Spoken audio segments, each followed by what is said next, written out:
Hi, എല്ലാവർക്കും ഇന്നത്തെ വീഡിയോയിലേക്ക് സ്വാഗതം.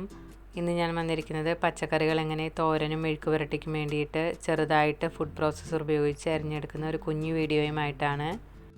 ഞാനിന്നിവിടെ എടുത്തിരിക്കുന്നത് ക്യാരറ്റാണ്. ഇതുപോലെ തന്നെ നമുക്ക് ബീട്രൂട്ട്, ക്യാബേജ്, റാഡിഷ്, പൊട്ടറ്റോ തുടങ്ങിയ പച്ചക്കറികളെല്ലാം അരിഞ്ഞെടുക്കാവുന്നതാണ്. ഇതിന് വേണ്ടിയിട്ട് ഞാനിവിടെ ഒരു 3 ക്യാരറ്റ് എടുത്ത് വെച്ചിട്ടുണ്ട്. അതിൻ്റെ തൊലിയെല്ലാം കളഞ്ഞെടുത്തിട്ടുണ്ട്. തൊലി കളഞ്ഞെടുത്ത ഈ ക്യാരറ്റെല്ലാം നന്നായിട്ടൊന്ന് കഴുകിയെടുക്കാം. കഴുകിയെടുത്തതിന് ശേഷം ഒരു കത്തി ഉപയോഗിച്ച് ഇതുപോലെ ചെറിയ കഷ്ണങ്ങളായിട്ട് മുറിച്ചെടുക്കാം.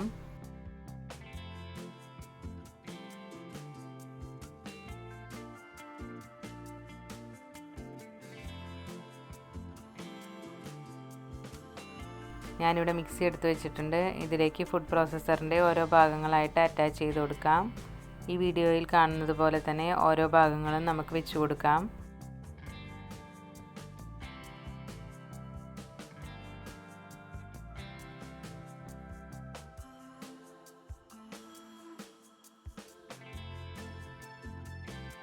ഇങ്ങനെയെല്ലാം സെറ്റ് ചെയ്തതിന് ശേഷം നമ്മൾ ചെറുതായിട്ട് അരിഞ്ഞു വെച്ചിരിക്കുന്ന ക്യാരറ്റ് ഓരോന്നായി ഇതിൻ്റെ മുകളിലൂടെ ഇട്ട് കൊടുക്കാം.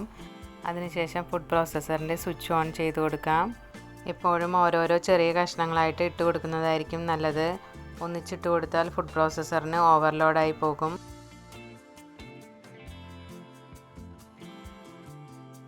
ഇപ്പോൾ നമ്മൾ ഇട്ട് കൊടുത്തിരിക്കുന്ന എല്ലാ ക്യാരറ്റും ചെറുതായിട്ട് അരിഞ്ഞ് റെഡിയായി വന്നിട്ടുണ്ട്. നമുക്കിതൊന്ന് തുറന്ന് നോക്കാം.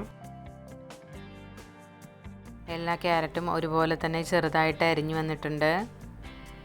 ഇതുപയോഗിച്ച് വളരെ ഈസി ആയിട്ട് നമുക്ക് മെഴുക്ക് പുരട്ടിയും തോരനും ഒക്കെ ഉണ്ടാക്കാവുന്നതാണ്. വളരെ എളുപ്പത്തിൽ തോരനും മെഴുക്ക് പുരട്ടിക്കും ഒക്കെ അരിഞ്ഞെടുക്കാം. ഇന്നത്തെ വീഡിയോ എല്ലാവർക്കും ഇഷ്ടമായെന്ന് കരുതുന്നു. വീഡിയോ ഇഷ്ടപ്പെട്ടാൽ കമൻറ്റുകൾ അറിയിക്കാനും ലൈക്ക് ചെയ്യാനും മറക്കരുത്. അടുത്ത ദിവസം പുതിയൊരു വീഡിയോയുമായിട്ട് വീണ്ടും കാണാം.